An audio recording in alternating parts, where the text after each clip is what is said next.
कार्यक्रम सत्य घटनाओं से प्रेरित हैं। जिनके साथ ये घटनाएं घटी उसकी वास्तविकता उन्हीं तक सीमित है। भूत प्रेतों और असामान्य विषयों के होने पर चैनल कोई दावा नहीं करता और न ही प्रोत्साहन करता है। 93.5 रेड एफएम पे एक कहानी ऐसी भी, प्रवीण के साथ। 35 साल तक इस मुर्दाघर की चौकीदारी करने के बाद चाचा रिटायर हुए, लेकिन उसके 3 साल बाद तक भी चाचा का कोई रिप्लेसमेंट नहीं मिला। बहुत मुश्किल के बाद एक लड़का मिला, नाम दिलीप, जो तैयार हुआ इस मुर्दाघर की चौकीदारी करने के लिए। जॉब हैंडओवर करते वक्त चाचा ने उससे कहा कि यहां जो दिखाई और सुनाई देता है वो सच नहीं है। अंदर से कई तरह की आवाजें सुनाई दे सकती है, पर तुम बस अपना काम करते जाना और इनकी तरफ ध्यान बिल्कुल मत देना। आज काम पर दिलीप की पहली रात थी। रात करीबन 2 बजे तक वो जाग रहा था और उसके बाद उसे नींद आने लगी। आधी नींद में उसने एक आवाज सुनी। आंख खुली तो चारों तरफ सन्नाटा था। आधी नींद में उसने वो आवाज सुनी थी, इसलिए अपना वहम मानकर वो वापस सोने की कोशिश कर ही रहा था कि वो आवाज दोबारा उसने सुनी।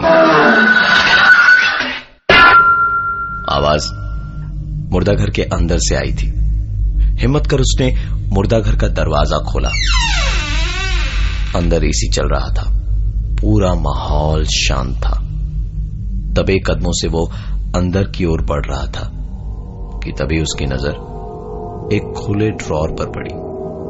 आगे बढ़कर देखा तो ड्रॉर में एक लाश पड़ी थी। पहले तो वो डर गया, लेकिन फिर उसे लगा कि मुर्दाघर में तो लाशें ही होंगी, सो इसमें घबराने की कोई बात नहीं।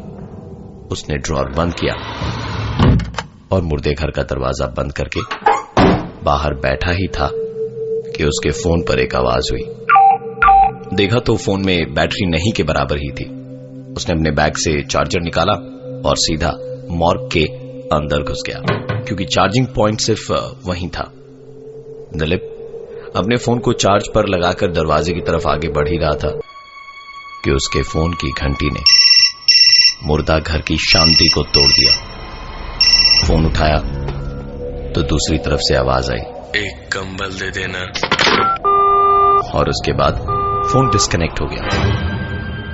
दिलीप ने जब उस नंबर पर फोन किया तो उसे अपनी आंखों और कानों पर यकीन नहीं हो रहा था, क्योंकि वो मुर्दाघर के अंदर रखे हुए लैंडफोन का नंबर था। और सोचने वाली बात यह है कि उस समय उसके अलावा अगल बगल और कोई नहीं था। वो तुरंत दरवाजे के बाहर भागा और दरवाजा बंद करते वक्त न जाने उसे क्या सूझी कि उसने अपनी कंबल मॉर्ग के अंदर फेंक दी। पूरी रात इसके बाद और कोई घटना नहीं घटी। सुबह जब उसने दरवाजा खोला तो कंबल दरवाजे के ठीक सामने ही पड़ी थी, पर वैसे नहीं जैसे उसने कल रात को फेंकी थी। कंबल समेट कर रखी हुई थी। अगली रात दिलीप जब काम पर गया तो उसने दरवाजा खोलकर कंबल अंदर फेंक दी और सोने चला गया। ये उसका डेली का रूटीन बन गया था। यहां काम करते हुए उसे करीबन 2 महीने हो गए थे। आज की रात उसने फिर से वही आवाज सुनी जो उसने पहले दिन सुनी थी। दरवाजा खोलकर उसने अंदर कदम रखा। सामने एक ड्रॉर खुला पड़ा था। उसने ड्रॉर को बंद किया और बंद करते वक्त उसने गौर से सुना तो ठीक उसके पीछे से उसे एक आवाज सुनाई दे रही थी। वो आवाज सुनकर लग रहा था जैसे कोई वॉकिंग स्टिक को लेकर चल रहा हो। ये आवाज एकाएक बंद हुई और शुरू हुई दूसरी एक आवाज। पॉकेट में पड़ा दिलीप का फोन बज उठा। नंबर मॉर्ग का ही था। उठाने पर दूसरी तरफ से आवाज आई, थोड़ा पानी भी दे दो।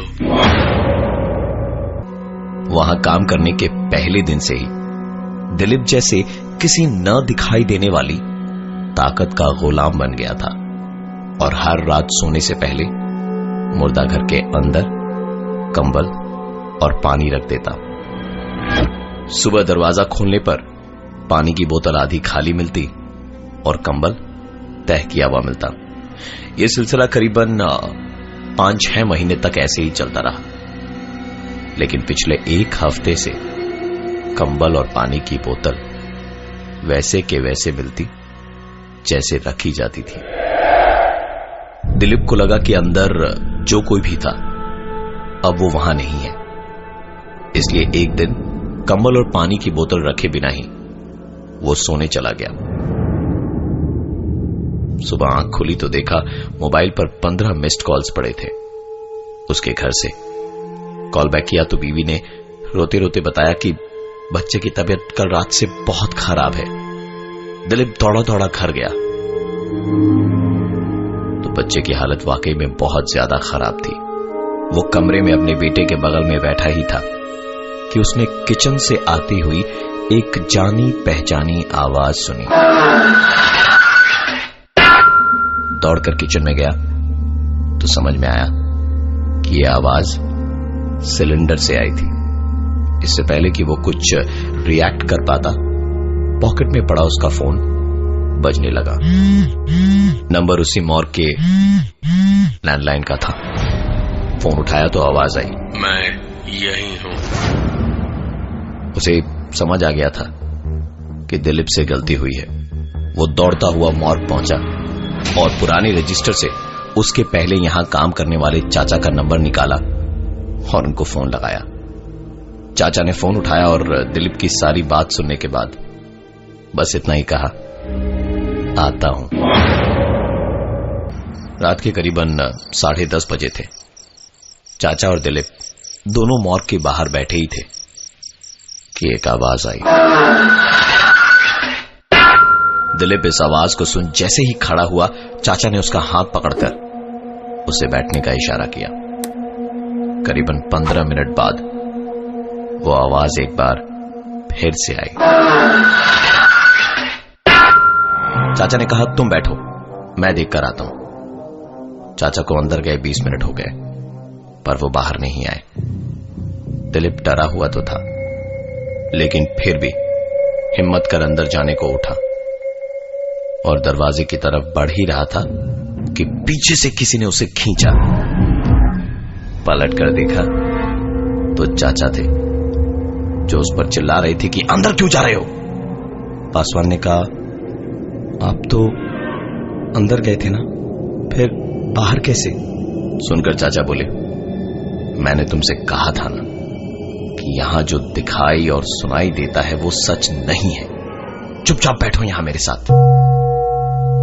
चाचा और दिलीप बैठकर बातचीत कर ही रहे थे कि मॉर्ग के अंदर से एक आवाज आई।